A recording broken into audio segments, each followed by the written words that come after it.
everyone. Welcome to this episode of the Leadership Speak series at L Forum. Today, it's a very special day for me. I have a very close friend, schoolmate, and housemate from Kunur, Nilgiris, my dear friend Elango, President, Mphasis Americas. Hello, Elango. Welcome to the show. Thank you for having me over. Always pleasure to speak to Ringo Starr.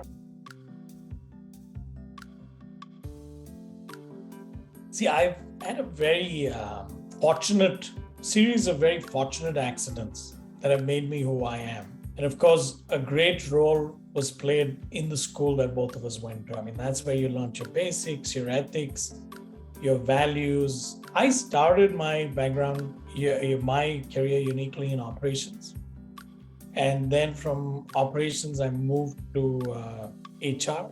From HR, then I moved to a combination of HR plus corporate development, mergers, acquisitions, divestitures. That I've been at Mphasis now for 22 years. I started as being I want to succeed, it's about me, and realizing soon enough that very little in life and very little about success is about you and is about the ecosystem and the people that surround you.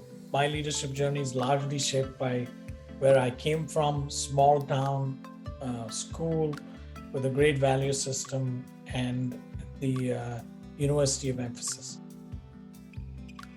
Empowerment is very simply being able to make the decisions that matter. And I have the faith that the company will back me up and I have the skills to be able to make that. It's not about capability or competence. It's always about trust. You make the decision and I will make sure you never have to look back. Empowerment is something that you earn, something that you build, and not about something that's given. You have to take it. Because I don't want to oversimplify it and say it's all about people, but some organizations are designed around micromanagement. Empowerment is earned, is how you build it, how you ask for it, and continuously prove that you are capable.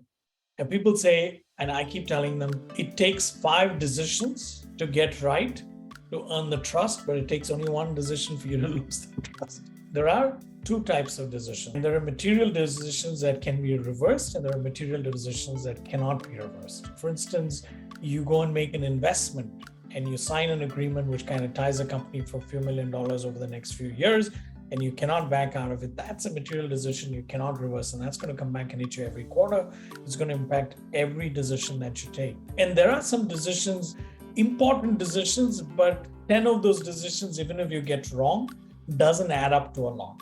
The only piece that you got to be worry about there is what's the culture. When you make those exceptions and when you make those decisions, is there a fair and transparent process that you're taking?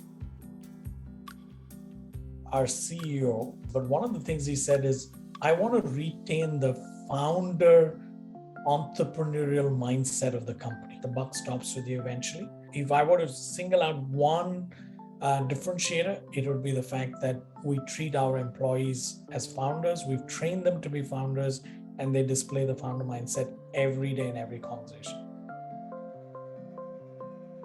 The minute you do systems, you actually stifle entrepreneurship. You start creating an approval layer. You create a bunch of bureaucrats. Having the right set of leaders, training them, walking with them, and making a few decisions along with them, so that you build trust. It's an ecosystem. The minute you run a hero culture, you'll start seeing people taking decisions in a hurry, being impulsive, wanting to get ahead of it.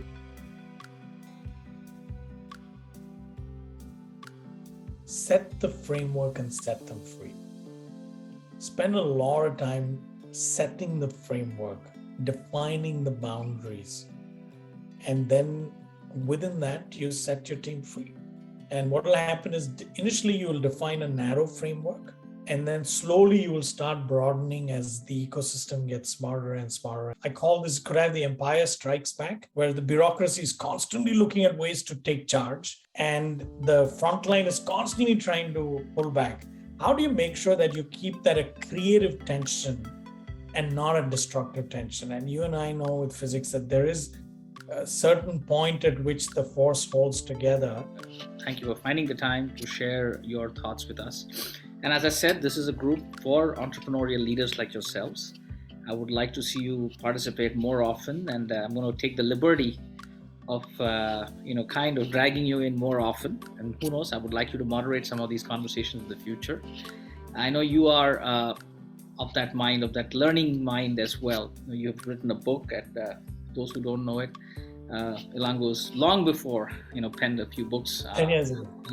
on leadership. So I'm very proud as a schoolmate, and so I wish you and Mphasis all the very best and all success. Thank you, Elango. Wish you all the very best. Thank you. Thank you for having me over. Always pleasure to speak to Ringo Starr. Thank you. My pleasure, sir. Take care. Bye. Like, share, and subscribe to the EL Forum channel. Click the link below to enjoy the full video.